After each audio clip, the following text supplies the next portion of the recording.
बिस्मिल्लाहिर्रहमानिर्रहीम, अस्सलाम वालेकुम। अली सलमान जी टीवी के तमाम नाज़रीन को जी स्पोर्ट्स में खुश आमदेद कहता है कि जहाँ पे रोज़ाना रात 11:05 पर हम इस महफिल को, इस बज़म को सजाते हैं आपके लिए और बात करते हैं उस दिन खेले जाने वाले स्पोर्ट्स के हवाले से, स्पोर्ट्स की सरगर्मियों को हम डिस्कस करते हैं। और ख़ास तौर से चूँकि इन दिनों पाकिस्तान में क्रिकेट का फीवर उरूज पर है, ऑस्ट्रेलिया की टीम 24 साल के बाद पाकिस्तान का टूर कर रही है और टेस्ट क्रिकेट जो असल क्रिकेट है वो खेली जा रही है। भले ही ये ज़रा सी जो पिंडी टेस्ट मैच था वो ज़रा डेड टेस्ट मैच था, लोगों को इतना इंटरेस्ट नहीं रहा, लेकिन इस टेस्ट में जो नेशनल स्टेडियम कराची में आज अपने अख्तिताम को पहुंचा, लोगों को भरपूर क्रिकेट का मजा आया और पाकिस्तान ने जिस तरह से कमबैक किया इस टेस्ट मैच में, यकीनी तौर पे हम सब पाकिस्तानी इस पर खुशी का इजहार भी करते हैं, पुरमुसरत भी हैं और कहीं ना कहीं ये खलिश ज़रूर है, कहीं ना कहीं ये सोच ज़रूर है कि काश अगर हम जीत जाते तो बड़ी एक ये तारीखी फतह होती। लेकिन जितना यहाँ सराहा जाए बाबर आजम को, जितना यहाँ सराहा जाए अब्दुल्ला शफीक को, या जितना सराहा जाए यहाँ पे रिजवान को, और फिर आखिरी नंबर पर इस तरह नौमान ने स्ट्रगल किया, रोमान ने जिस तरह विकेट पे अपना तवज्जो इन्हेमाक को बरकरार रखा, जितना उनको हम प्रेज करें वो कम होगा।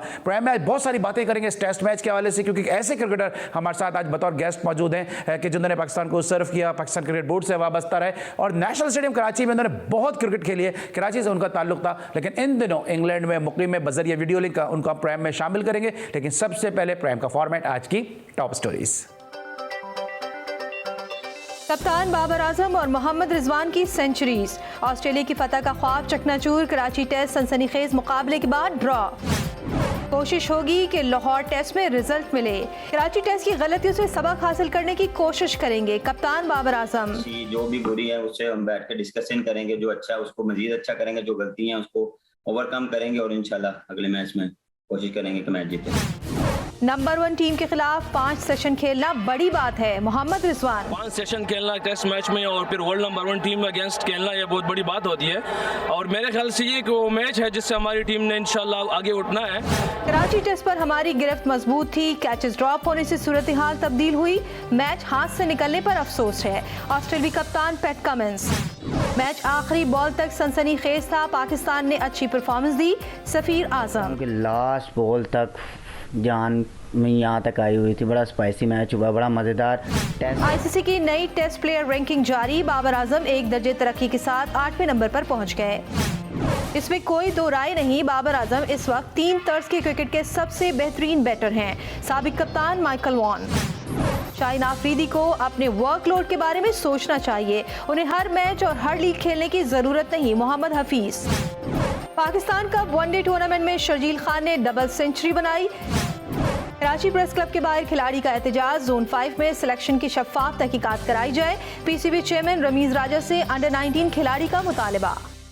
जी नाज़रीन, ये थी आज की टॉप स्टोरीज। आपने देखा टॉप स्टोरीज में पाकिस्तान की ज़बरदस्त कारकर्दगी की कुछ ग्लम्सेस, जिस तरह से पाकिस्तान ने बेहतर परफॉर्मेंस का मुजाहरा किया। लेकिन आज एक और बड़ी जो अच्छी चीज़ हुई है वो ये हुई है कि शर्जील खान ने डबल सेंचुरी स्कोर कर दी है। जो वनडे डोमेस्टिक टूर्नामेंट है जारी है पाकिस्तान कप, उसमें अगेंस्ट खैबर पख्तूनख्वा। आगाज़ करेंगे प्रोग्राम में अपने गेस्ट के साथ और हमारे साथ आज मौजूद होंगे पाकिस्तान के ज़बरदस्त विकेट कीपर बैट्समैन अतीकुज़्ज़मा, जो गुज़िश्ता दिनों तक जो है वो पाकिस्तान क्रिकेट बोर्ड के साथ भी वाबस्ता थे, लेकिन अब वो अपने जो है कोचिंग की मसरूफियात की वजह से पाकिस्तान क्रिकेट बोर्ड के साथ वाबस्ता नहीं है। उनको हम शो में खुश आमदीद कहेंगे। अस्सलाम वालेकुम अतीक।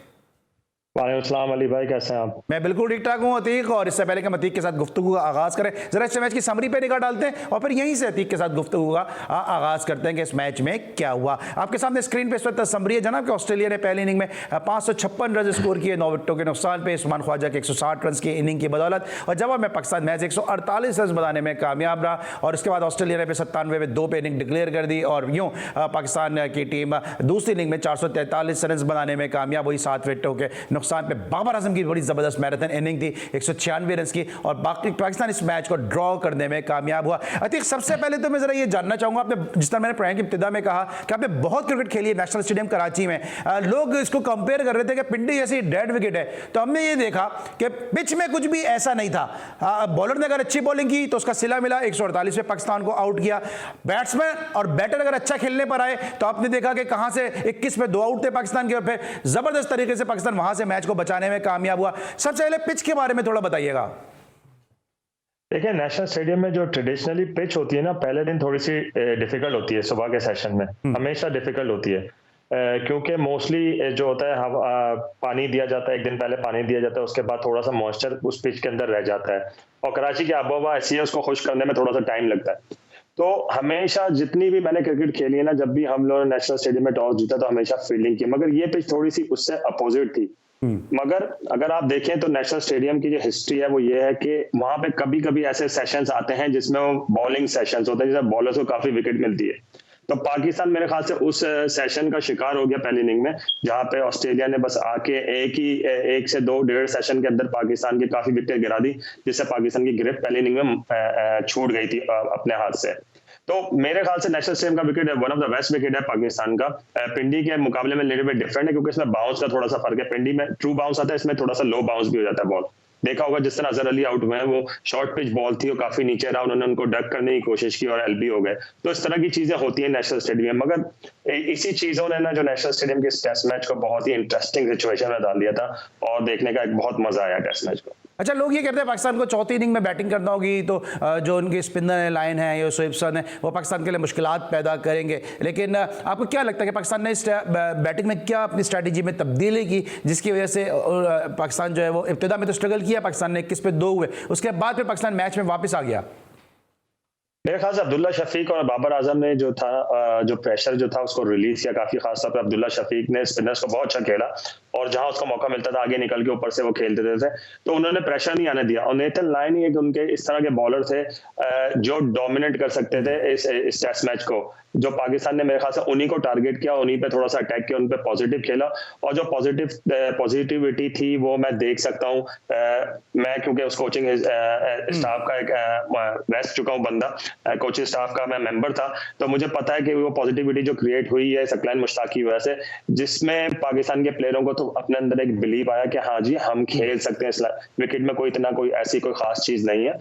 जहां पे सीम नहीं हो रहा होता बॉल, जहां पे ज्यादा स्विंग नहीं होता, वहां पाकिस्तान के बैट्समैन कॉन्फिडेंट होकर खेलते हैं, भले थोड़ा बहुत स्पिन हो, उसमें कोई फर्क नहीं, क्योंकि स्पिन हमारी जो है स्ट्रेंथ है। मेरे ख्याल से जो पॉजिटिविटी और बिलीव पैदा किया है कोचिंग स्टाफ और प्लेयर्स ने और कप्तान ने और उनके सराउंडिंग जितने प्लेयर थे उन्होंने, उसकी वजह से आज देखा आपने कि पाकिस्तान टीम ने काफी अच्छी फाइट की इस टेस्ट मैच में। ठीक है, अच्छा, इससे पहले बाबर आजम की इनिंग को हम डिस्कस करें, क्योंकि काफी तफसील से डिस्कस करेंगे उनकी इस कारकर्दगी को, अब्दुल्ला शफीक के बारे में बताइएगा, क्योंकि इस वक्त पाकिस्तान क्रिकेट बोर्ड के साथ वाबस्ता थे कि जब अब्दुल्ला शफीक का इंडक्शन हुआ, अब ये हमारे डोमेस्टिक की खराबी है या डोमेस्टिक की अच्छाई है कि हमें बाबर आजम जैसा बैट्समैन मिला पाकिस्तान की टीम में, महज एक सेंचुरी की फर्स्ट क्लास क्रिकेट में थी, उसके बाद वो पाकिस्तान की टीम में इंडक्ट किए गए और फिर पूरी दुनिया उनकी तारीफ करने पे मजबूर हुई कि क्या जबरदस्त बैट्समैन मिला है पाकिस्तान को बाबर आजम की सूरत में। अब्दुल्ला शफीक के लिए भी कहा गया कि जी एक मैच के बाद, एक सेंचुरी के बाद डेब्यू पे उनकी पाकिस्तान टीम में खिलाया गया और उन्होंने इस तरह पिंडी टेस्ट मैच खेला।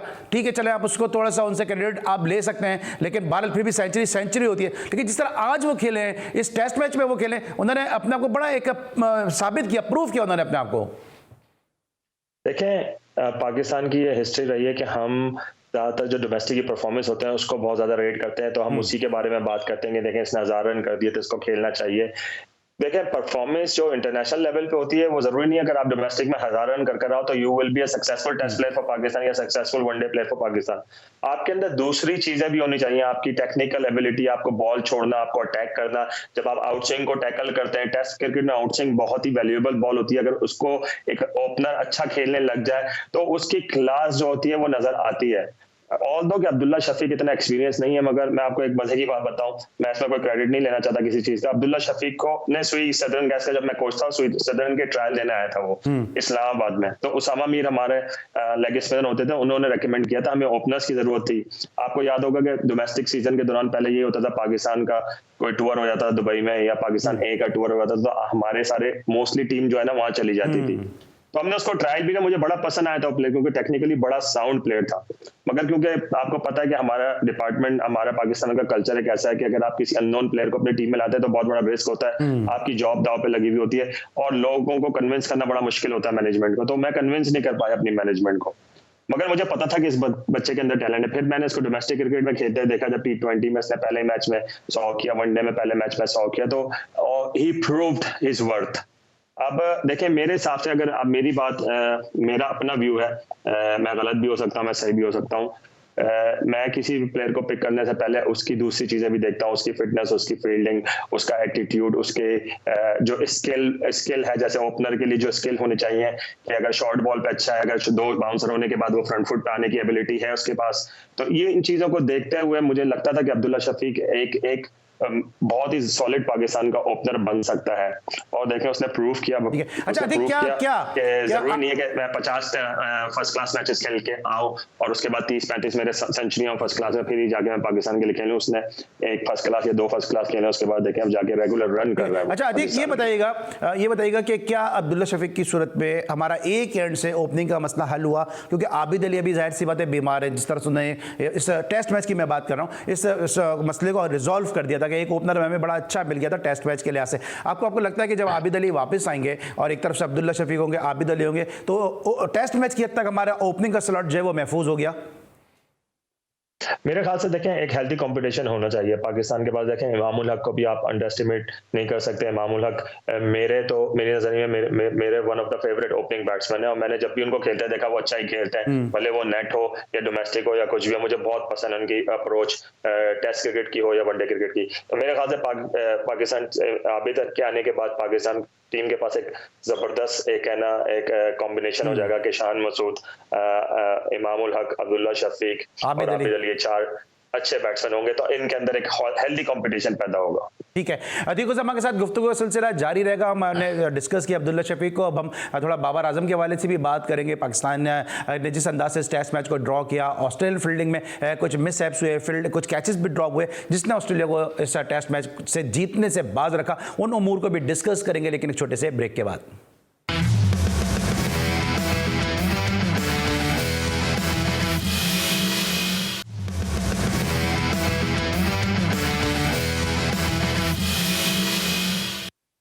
Welcome back after the break. और ब्रेक पर जाने से पहले हम अतीक उज़्ज़मा से बात कर रहे थे पाकिस्तान टीम की कारकर्दगी के हवाले से, और अब्दुल्ला शफीक की कारकर्दगी को हमने डिस्कस किया। लेकिन अब एक ऐसा प्लेयर है कि जब अतीक उज़्ज़मा के वो डिपार्टमेंट में आए तो शायद उन्होंने इतनी ज़्यादा उस वक्त कामयाबियाँ नहीं हासिल की हुई थी, लेकिन उसके बाद सब ने देखा कि जब इनकी कोचिंग में खेले, इनके डिपार्टमेंट से खेले बाबर आजम, तो फिर ज़बरदस्त तरीके से एक नए रूप में वो सामने आए। और आज उन्होंने क्या ज़बरदस्त 196 रन की इनिंग खेली, मैच सेविंग इनिंग उन्होंने खेली और पाकिस्तान को मुश्किलात के भंवर से निकालने में कामयाब हुए।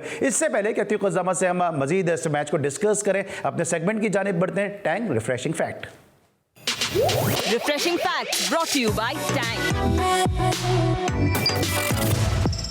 Pakistan Test captain Babar Azam 196 runs inning will always remember in the history of Test cricket. He broke many records during this Test match inning. Babar Azam broke the record of Atherton, who had scored 185 not out versus South Africa in 1995. He batted 603 minutes, which is the second longest after Atherton 643 minutes in the 4th inning. Babar Azam 196, the highest individual score for Pakistan in the 4th inning of a Test, surpassing Yunus Khan 171 not out against Sri Lanka in 2015. और dozen ये था हमारा segment Tang refreshing fact. जी, ये था segment हमारा Tang refreshing fact. और वापस जाते हैं जरा अतीक उज़्ज़मा की तरफ, उनसे बात करते हैं। अतीक, अब बात करते हैं बाबर आजम के हवाले से। आपके कोचिंग में खेले, आपके डिपार्टमेंट से बाबर आजम में खेले, और पूरा जो ट्रांसफॉर्मेशन जो है वो आपके साथ ही उनकी हुई है। बाबर आजम के बारे में क्या कहेंगे, क्योंकि हम सब ये बात करते हैं अक्सर कि सिर्फ एक टेस्ट, एक फर्स्ट क्लास सेंचुरी पे वो पाकिस्तान की टीम तक पहुंचे और फिर उन्होंने अपने आप को बड़े ज़बरदस्त तरीके से ट्रांसफॉर्म किया। देखें, बात वही आती है, अभी मैंने अब्दुल्ला शफीक की बात की कि कुछ प्लेयर्स ऐसे होते हैं कि जिनकी आप परफॉर्मेंस को अगर साइड में रख के उनकी दूसरी चीजों को देखें ना, तो वो उसमें एक्स्ट्रा ऑर्डिनरी नजर आते हैं वो दूसरे प्लेयरों के मुकाबले में। बाबर आजम को जब मैंने पहली दफा स्टेट बैंक से खेलते हुए देखा था तो उस तरह की एबिलिटीज नजर आई थी, तो मैंने अपनी तरफ से पूरी समझे, मैंने अपना जो अपनी जो पावर यूज कर सकता था स्विगैस में उसको लाने के लिए, वो मैंने पावर यूज की, भले वो फाइनेंशियली हो या कन्विंसिंग पावर हो कि उसको फ्यूचर के प्लान्स बताए कि उसके लिए क्या प्लानिंग होगी। तो इस तरह हमने करके बाबर को कन्विंस किया, और जब बाबर आके हमारे लिए खेले हैं तो एक अलग ही क्वालिटी नजर आती है। देखिए, मेरी टीम में और भी बड़े प्लेयर्स थे, अवैजिया था, उमर अमीन था, फवाद आलम था, और भी दूसरे बड़े बैट्समैन थे, मगर बाबर आजम जब बॉल खेलता था, हाँ जी, मोहम्मद आमिर था, मैं बैट्समैन की बात कर रहा हूँ, बैट्समैनों की बात कर रहा हूँ, आसिफ जाकिर था, और इस तरह के काफी हमारे पास फर्स्ट क्लास के बहुत ही परफॉर्मर थे।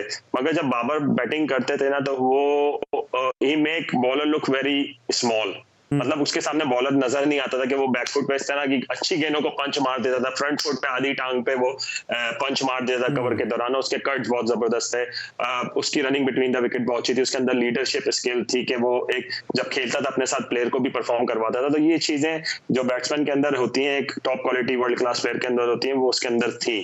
तो इसी की वजह से वो बाबर आजम आज इस मुकाम पे पहुंचा हुआ है। अगर आप बाबर आजम का अभी मैं लेवल 4 कर रहा था ECB के लिए, तो एक हमारा बैटिंग मॉड्यूल था, तो उसमें वो बता रहे थे कि एक टॉप क्लास प्लेयर किस तरह ट्रेनिंग करता है मैच से पहले। तो मैंने क्रिटिक किया, मैंने कहा मैंने बाबर आजम को सारी जिंदगी देखा, वो मैच से पहले अंडर आर्म फुल टॉस से खेलता है, तो how does he score runs. तो ये मैंने उनसे क्रिटिक करके बताया। तो एक नेचुरल टैलेंट भी एक होता है और एक कॉन्फिडेंस होता है एक बंदे के अंदर, और अल्लाह ताला ने एक एबिलिटी दी हुई होती है, तो वो एबिलिटी का बाबर आजम बनता है, उस एबिलिटी से बाबर आजम बनता है। तो बाबर आजम के अंदर ये सारी चीजें मौजूद हैं। ठीक है। तो मुझे तो जितना टाइम मैंने बाबर के साथ गुजारा, he was very easy to coach, और उसको कोई स्किल कोच करने की जरूरत नहीं थी क्योंकि वो अपनी स्किल में मास्टर था।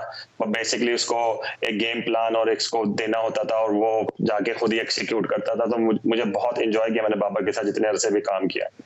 ठीक है। बाबर आजम के हवाले से अतीक उज़्ज़मा ने बड़ी तफसील के साथ बताया क्योंकि इन्होंने बड़ा अरसा गुजारा है बाबर आजम के साथ के बाद इन्होंने बड़ा अपने, जिस तरह मैंने पहले कहा, बड़े ज़बरदस्त तरीके से अपने आप को ट्रांसफॉर्म किया। ये तो अतीक उज़्ज़मा ने बताया, उनके जो फॉर्मर कोच थे, लेकिन बाबर आजम ने खुद अपने इस मैराथन इनिंग के हवाले से क्या कहा जिसमें कई रिकॉर्ड्स बने, आइए वो सुनते हैं। काफी मायने रखती है मेरे लिए ये इनिंग्स। पहली तो ये थी कि पाकिस्तान को ये इनिंग्स की जरूरत थी, टीम को जरूरत थी कि यहाँ पे एक अच्छी इनिंग्स लगनी बहुत जरूरी थी, और इसमें मैच बचाना था। और उसमें अगर मैं मेरे ख्याल से अंदर रहता तो हम सेट डिफरेंस माइंडसेट से जाते, चेस करने जाते। क्रेडिट तो मेरे ख्याल से टीम को जाता है, जिस तरह टीम ने एफर्ट दिखाई है और थ्रू आउट मैच में डोमिनेट किया। बिल्कुल हमने पहले इनिंग्स में वैसे ही बैटिंग नहीं की जैसे हमें करनी चाहिए थी, लेकिन उसके बाद सेकंड इनिंग में सारे बैट्समैनों ने अपना 100% दिया और बिलीव था कि हम कर सकते हैं, और उसी को हमने कंटिन्यू किया। चेजिंग पे हमारा नॉर्मल था, कोशिश हमारी ये थी कि हम पहले टी तक नॉर्मल जाएं, उसके बाद अगर हम इस सिचुएशन में होते कि हम चेस कर पाते तो हम जरूर करते, लेकिन अनफॉर्चुनेटली वहाँ पे विकेटें गिरी जिसकी वजह से हमने चेस पे इतना सोचा नहीं। कोशिश यही होगी कि रिजल्ट लाएं और वहाँ की कंडीशंस को जाके देखेंगे, और वहाँ पे भी आपको पता है कि ये है बाबर आजम जो अपनी जबरदस्त इनिंग के हवाले से बात करते हैं। अतीक जरा ऑस्ट्रेलियन पॉइंट ऑफ व्यू से बात करते हैं, आपको लगता है कि अगर कैचेस ड्रॉप नहीं होते, back to back catches drop हुए बाबर आजम के, अगर वो कैचेस हो जाते तो ऑस्ट्रेलिया को डोमिनेट करने का मौका मिल जाता? नहीं, ऑस्ट्रेलिया ने तो वैसे भी डोमिनेट किया और वो कैचेस से मैच जीत सकता था ऑस्ट्रेलिया। और पहली इनिंग में भी मेरे ख्याल से बाबर के कैच छोटे हैं और क्रूशल सिचुएशन पे कैचेस छोड़े इन्होंने। तो मेरे हिसाब से कैचेस को इतना इंपॉर्टेंस देना, एक मैं बता रहा हूँ कि जिस तरह की ये पिच थी ना, इसमें स्लिप में कैचिंग करना बहुत मुश्किल काम है, क्योंकि आप जो स्लिप की नॉर्मल पोजीशन होती है ना एक बॉलर के अगेंस्ट, फॉर एग्जांपल कमिंस या स्टार्क के अगेंस्ट जब आप खड़े होते हैं ऑस्ट्रेलियन पिचों पे, जिस तरह की इनकी पेस है, तो उस तरह पे आपको कैचिंग करना बहुत आसान होता है। मगर जहां आप एशियन पिचेस पे चले जाते हैं आपको ना तकरीबन 2 से 3 कदम आगे खड़ा होना पड़ता है, आपके रिफ्लेक्सेस, बॉल की हाइट, बहुत मुश्किल है उसको जज करना, और आपके पास एक माइक्रो सेकंड का टाइम होता है। अगर आपके हाथ दूसरी जगह पे चले गए तो वो कैच आपसे ड्रॉप हो जाता है। तो मेरे ख्याल से कैचेस इंपॉर्टेंट थे, मगर इस विकेट पे स्लिप में कैचेस लेना बहुत मुश्किल काम था। ठीक है। अच्छा, ये इनिंग कितना कॉन्फिडेंस वापस लाएगी बाबर आजम के लिए, क्योंकि इस तरह पीएसएल में उन पे तनकीद हुई है, बल्कि अभी भी उनके कुछ क्रिटिक्स तो ये कह रहे हैं कि जो पीएसएल में प्रैक्टिस की थी बाबर आजम ने वो उनके काम आ गई। नहीं, ये ऐसी बात नहीं। जो देखें, जब बंदा परफॉर्म करता है उसको छोटी चीजें लोगों को नजर आती हैं, मगर उसके पीछे जो इतना काम किया हुआ होता है, कोचेस ने मेहनत की हुई होती है, उनके जो साथ जो थ्रो डाउन्स वाले लगे हुए होते हैं, उनके दोस्त होते हैं, उनके जो कॉलीग्स होते हैं साथ में जो बैटिंग कर रहे होते हैं, और बहुत सी चीजें होती हैं जो लोगों को नजर नहीं आती, वो हम लोगों ने प्रैक्टिकली एज अ कोच देखी होती है कि ये चीजें इंपॉर्टेंट है एक प्लेयर के लिए, प्लेयर ने ये चीजें की हैं। अफसोस होता है जब वो परफॉर्म नहीं करता, क्योंकि उसने बहुत ज्यादा वर्कआउट किया हुआ होता है। आपने बाबर आजम को कोच किया, उसका फल मिला, और मतलब ये इनिंग ऐसी इनिंग थी कि मतलब किसी दुनिया में किसी प्लेयर ने ऐसी इनिंग नहीं खेली। तो he is number 1 in the world now after Anderson के। अच्छा अतीक, मैं एक सवाल में आपसे जरा कर लूं, कप्तान ने बहुत बड़ी इनिंग खेली। ठीक है अतीक, एक सवाल में कर लूं, फिर मैं जरा ब्रेक पे भी जाना है, इस गुफ्तगू को जरा समअप भी करेंगे। आपको क्या लगता है कि क्या वाकई बाबर आजम, इस तरह माइकल वॉन ने कहा कि तीनों तर्ज के प्लेयर हैं, आपने उनको कोच किया, आपको लगता है बाबर आजम T20 के लिए एक आइडियल प्लेयर है? क्योंकि वनडे में और टेस्ट में तो तो उनका कोई सानी नहीं है, बहुत ज़बरदस्त खेलते हैं, लेकिन T20 में इस तरह वो पावर प्ले में स्टार्ट फराम करते हैं, आपको लगता है कि है ऐसा? देखें, अगर मैं एज अ कोच अपनी राय दूं ना, तो मैं आपकी बात मैं समझ रहा हूँ आप क्या कहलवाना चाह रहे हैं मुझसे। मुझे आइडियली मैं बाबर आजम की जगह किसी और पावर हिटर को खिलाऊं, फॉर एग्जांपल शर्जील खान को या फखर जमान को मैं यूज करूंगा रिजवान के साथ, और बाबर आजम को मैं तीसरे नंबर पे लेकर आऊंगा। ये मैंने जब मैं पीसीबी में था, ये मैंने अपनी राय सिलेक्शन कमेटी के सामने भी रखी थी जब हमारी मीटिंग्स होती थी, कि मेरे ख्याल से बाबर के ओपन करने में T20 में पाकिस्तान टीम का कॉम्बिनेशन खराब होता है, क्योंकि जो बाद में जो प्लेयर आते हैं वो बेसिकली ओपनिंग प्लेयर है, उनको मिडिल ऑर्डर में खेलना पड़ा है। मगर मैंने किसी ने सवाल किया था कि आपने बाबर आजम की क्रिकेट को उसने गलत साबित कर दिया, और पाकिस्तान में अगर आप देखें T20 में भी पाकिस्तान ने बाबर आजम ने जिस तरह रिजवान के साथ ओपनिंग पार्टनरशिप की है वो अनबिलीवेबल है। मगर मेरे ख्याल से उसको थोड़ा सा अपना गेम चेंज करना पड़ेगा T20 के लिए। ये मेरी अपनी राय है, मैं हो सकता है गलत भी हूँ, मगर मेरे हिसाब से T20 के लिए पाकिस्तान को शायद बाबर आजम अगर 3 नंबर पे खेले तो और पाकिस्तान के लिए ज्यादा बेहतर हो सकता है, मगर आई माइट बी रॉन्ग। ठीक है, नहीं देख, क्योंकि बाबर आजम, अगर मैं T20 की बात करता हूँ, शर्जील हट सकते हैं, नंबर 3 पे आ सकते हैं, साहबजादा फरहान नंबर 3 पे आ सकते हैं, हर कोई हट सके, बाबर आजम T20 में ओपनिंग से नहीं हट सकते। आपने ये मशवरा दिया, आप हट गए, लेकिन बाबर आजम अभी भी T20 में ओपन ही कर रहे हैं। लेकिन टेस्ट में इस तरह बाबर आजम खेलते हैं, वनडे में इस तरह बाबर आजम खेलते हैं, उसमें यकीनी तौर पर उनका कोई सानी नहीं, लेकिन जिस तरह वो T20 में इनिंग का आगाज फराम करते हैं, उस पर लोग थोड़ी तनकीद भी करते हैं। इसलिए लेंगे ब्रेक, और जब ब्रेक के बाद वापस आएंगे तो मजीद बात करते हैं पाकिस्तान के इस टेस्ट मैच में कारकर्दगी के हवाले से, और भी बहुत सारे मौजूद हैं जिनको डिस्कस करेंगे कोच अतीकुज़्ज़मा से। मिलते हैं छोटे से ब्रेक के बाद।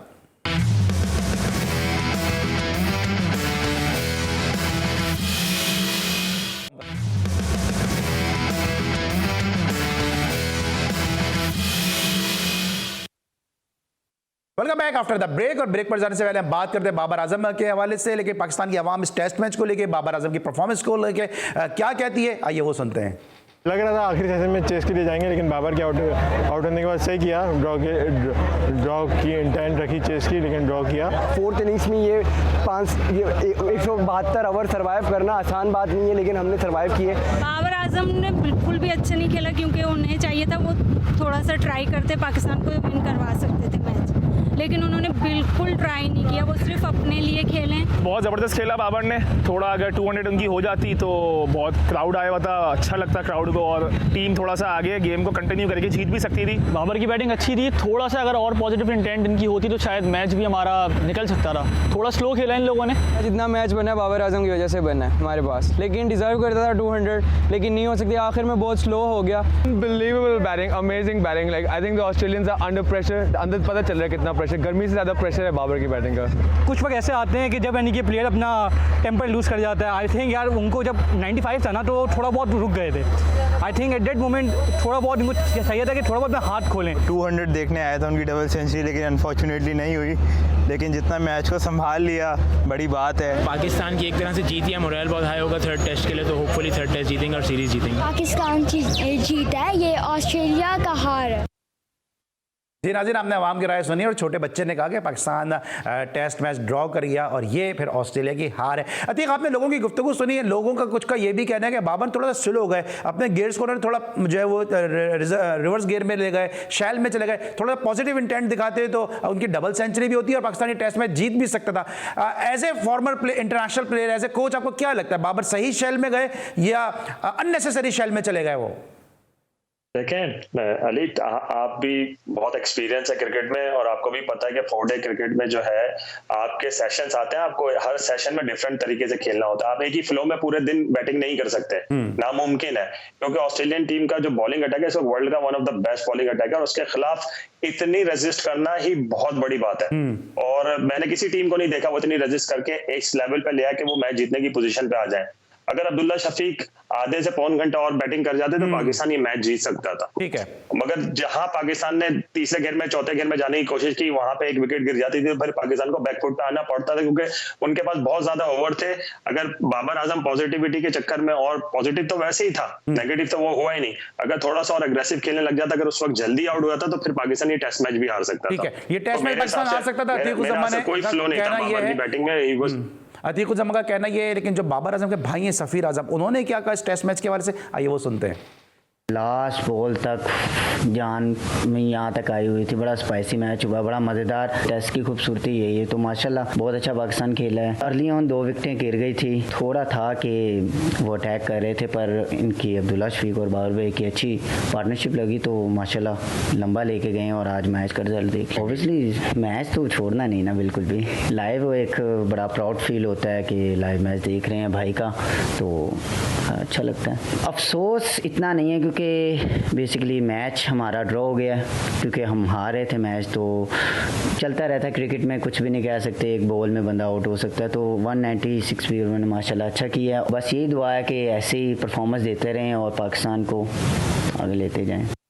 जी जनाब, आपने सुने बाबर आजम के छोटे भाई सफ़ीर आजम की गुफ्तगू, अतीकुज़्ज़मा को आपने सुना, लेकिन राशिद खान का क्या कहना है इस टेस्ट मैच के हवाले से, आइए वो जरा उनका ट्वीट भी देखते हैं कि test cricket is at its best, quality stuff from both the team, well played उन्होंने कहा। और साथ साथ उन्होंने कहा beautiful to watch Pakistan versus Australia, हमारे हाथ में कोशिश और मेहनत है। मोहम्मद यूसुफ का कहना है बाकी अल्लाह ही करता है। अल्हम्दुलिल्लाह तमाम लड़कों ने, खासकर बाबर, अब्दुल्ला और रिजवान ने जो परफॉर्मेंस दी वो काबिल दीद थी। ये मोहम्मद यूसुफ साहब का कहना है। जबरदस्त परफॉर्मेंस रही है बाबर आजम की। लेकिन आपको क्या लगता है कि जब बाबर आजम अच्छा खेल रहे थे, 2 बैक टू बैक जब विकेटें गिरी हैं, वहां पे भी एक तो बाबर के कैच ड्रॉप करके मौका जाया किया, फिर एक जो बैक टू बैक 2 विकेटें हासिल की हैं, नेथन लाइन ने हैट्रिक उनकी नहीं हो सकी, और वो भी एक अपॉर्चुनिटी थी जो ग्रैब नहीं कर सकी ऑस्ट्रेलिया। देखिए हाँ, मैं एक बात को यहाँ पे हाईलाइट करना चाहता हूँ। मेरी एक चीज समझ में नहीं आई इस टेस्ट मैच में, तो बैटिंग ऑर्डर समझ में नहीं आया। स्पेशली जब नेथन लाइन ने आउट किया, नेथन लाइन आपको पता है कि वो ड्रिफ्ट के साथ बाहर उसका गेंद जाके फिर अंदर आता है। तो जैसे ही जब वो पाकिस्तान की विकेट गिरी, बाबर आजम आउट हुआ, तो उसके बाद मुझे समझ में नहीं आया इन्होंने फ़हीम अशरफ को क्यों भेजा। वहां पे थोड़ी सी स्ट्रेटेजी चेंज करनी चाहिए थी, उनको हसन अली को भेजना चाहिए था। और मेरी ये समझ में नहीं आया हसन अली को इतना अंडर एस्टिमेट क्यों किया हुआ हम लोगों ने। हसन अली मेरे हिसाब से फ़हीम अशरफ से भी अच्छे ऑलराउंडर हैं मेरे हिसाब से, मेरी नजरों में, क्योंकि उनके पास क्वालिटी है, वो डिफेंस भी अच्छा करते हैं और वो अच्छी सीधी हिटें भी अच्छी मारते हैं। तो मेरे हिसाब से उनको भेजना चाहिए था। ऑब्वियसली दूसरे पाकिस्तान की बैटिंग, उनको इतनी प्रैक्टिस हो गई है, मैं झूठ नहीं बोल रहा बिल्कुल, अतीक, उनको इतनी प्रैक्टिस हो गई है कि पाकिस्तान का बोझ भी बैटिंग अच्छी तरह से उठा सकते हैं वो। उनकी बैक तो स्ट्रांग हो गई है ना। तो मैं बता रहा हूँ, जैसे फ़हीम आया ना, यकीन करें मैं नेगेटिव नहीं हूँ, मैं हमेशा पॉजिटिव सोचा था। मैंने विजुलाइज कर लिया कि वो आउट हो रहा है इस बॉल पे। अच्छा। और यकीन करें उसी बॉल पे उसकी स्लिप लगी, क्योंकि मुझे लग रहा था कि वो गलत डिसीजन लिया, उसको फ़हीम को उस वक्त नहीं भेजना चाहिए था, क्योंकि विकेट में थोड़ा सा टर्न हो। फ़हीम की जो टेक्निक है ना एज अ बैट्समैन, उसका बैट अंदर आता है, बाहर से अंदर आता है, तो उसमें एज लगने के चांसेस होते हैं, और वही एज लगा और वो स्लिप में आउट हो गया। ठीक है। तो मेरे हिसाब से अगर फ़हीम से बेटर बैट्समैन चॉइस जो थी ना, नुमान थी, या वो थी हसन अली। ठीक है, हसन अली बेहतर चॉइस थी, फ़हीम से ये कहना है अतीकुज़्ज़मा साहब का। और हमने इस टेस्ट मैच को डिस्कस किया, लेकिन अभी रिजवान की बैटिंग को और अज़हर अली की बैटिंग को भी डिस्कस करना बाकी है। ये सब डिस्कस करेंगे छोटे से ब्रेक के बाद।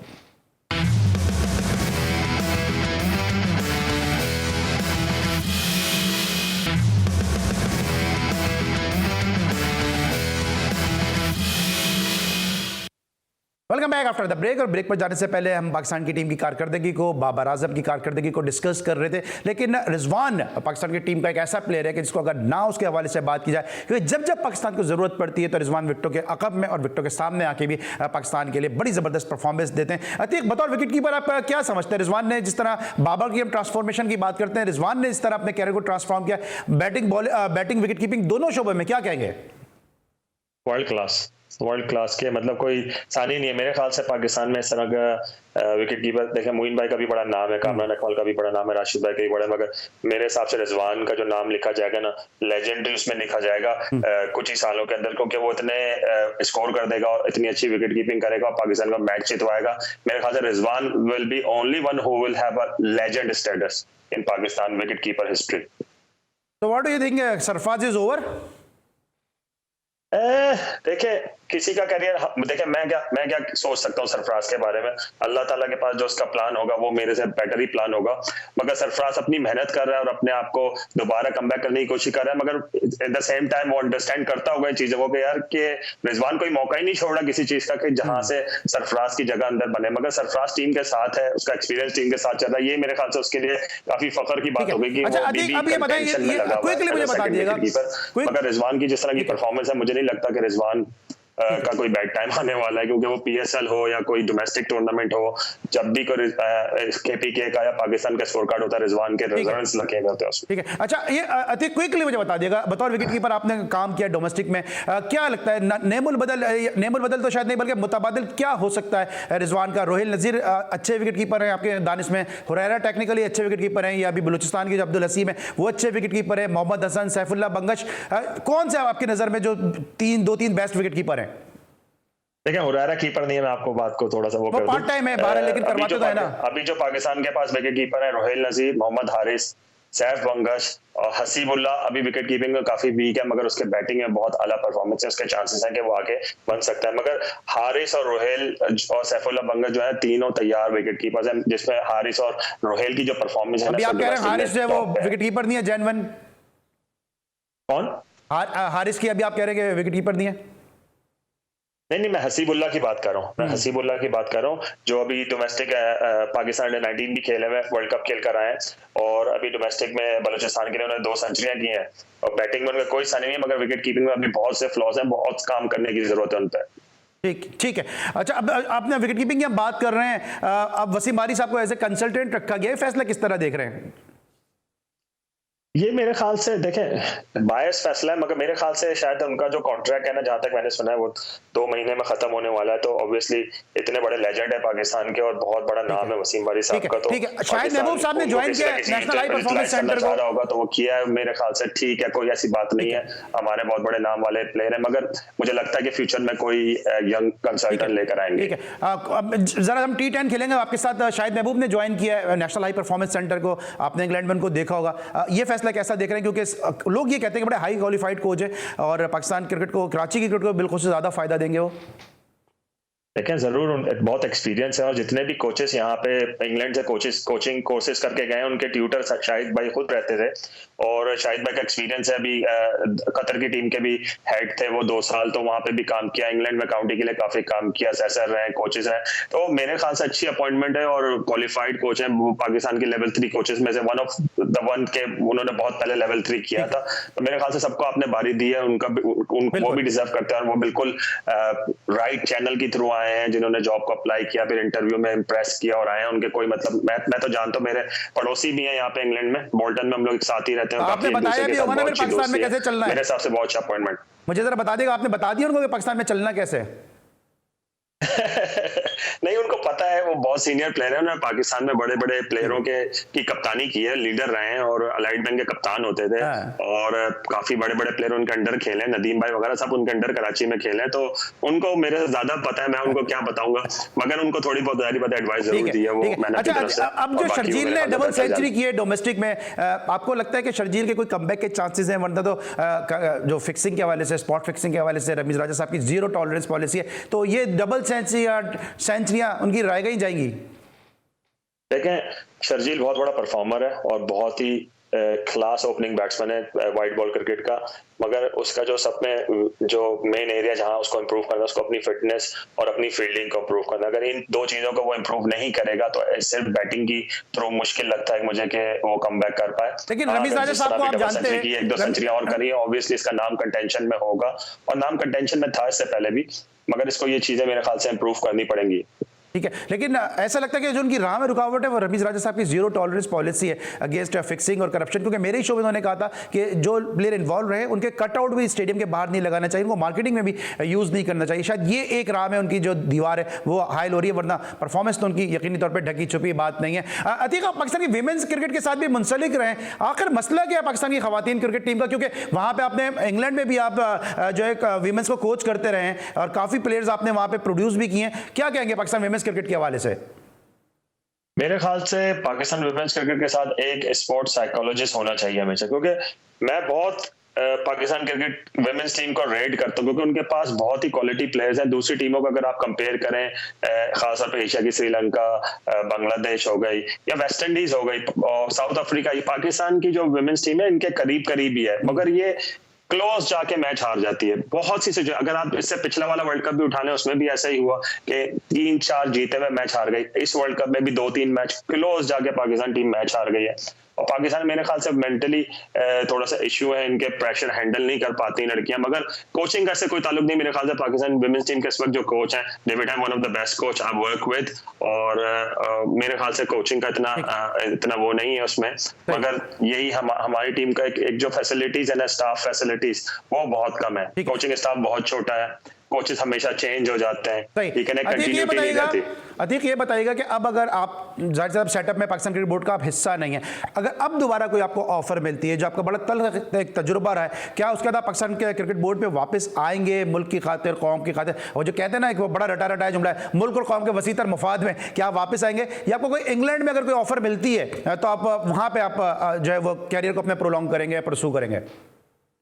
देखिए, मैं सबसे पहले पाकिस्तानी हूँ, फिर उसके बाद मैं क्रिकेटर हूँ, फिर उसके बाद मैं प्रोफेशनल क्रिकेटर हूँ और अब प्रोफेशनल कोच हूँ। तो मुझे जहाँ भी अपॉर्चुनिटी मिलेगी मैं जरूर उसको अवेल करने की कोशिश करूंगा। अभी मेरे पास अपॉर्चुनिटी है, मे बी इंग्लैंड की बैटिंग जो मेंस टीम है उसका मुझे स्काउट शायद बना दिया जाए, क्योंकि मेरा भी कल ही इंटरव्यू हुआ है ECB के थ्रू, और मैं शायद स्काउट बनने के मेरे चांसेस हैं।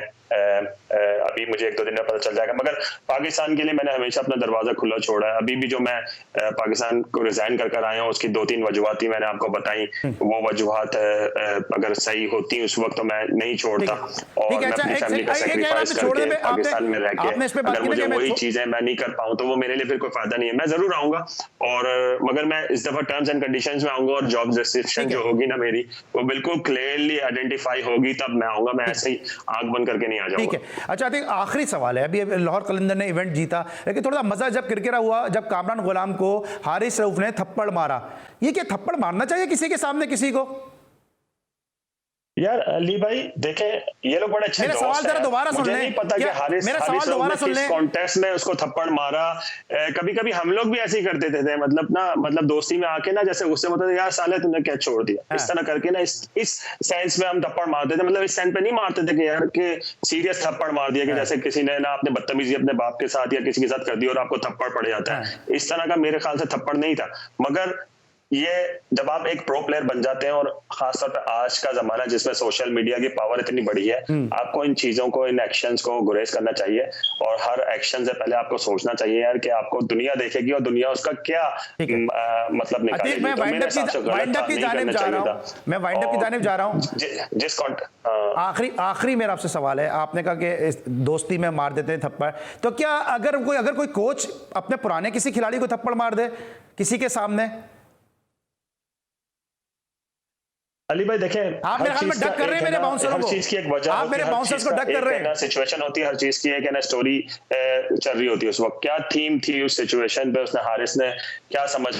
अतीक, मैं हारिस की तो बात ही नहीं कर रहा, मैं तो कुछ और बात कर रहा हूं, लेकिन आप खैर डक कर गए। लेकिन बहरहाल thank you so much Atiq, आप मेरे साथ मौजूद थे आज के शो में, और बड़ी हमेशा से आपके साथ गुफ्तगू बड़ी ज़बरदस्त रहती है। आज के लिए बस इतने, इंशाल्लाह कल रात एक दफ़ा फिर मुलाकात होगी। अपना बहुत ख्याल रखिए। अली सलमान को पूरी प्रोडक्शन टीम के साथ इजाज़त दीजिए। अल्लाह हाफिज़।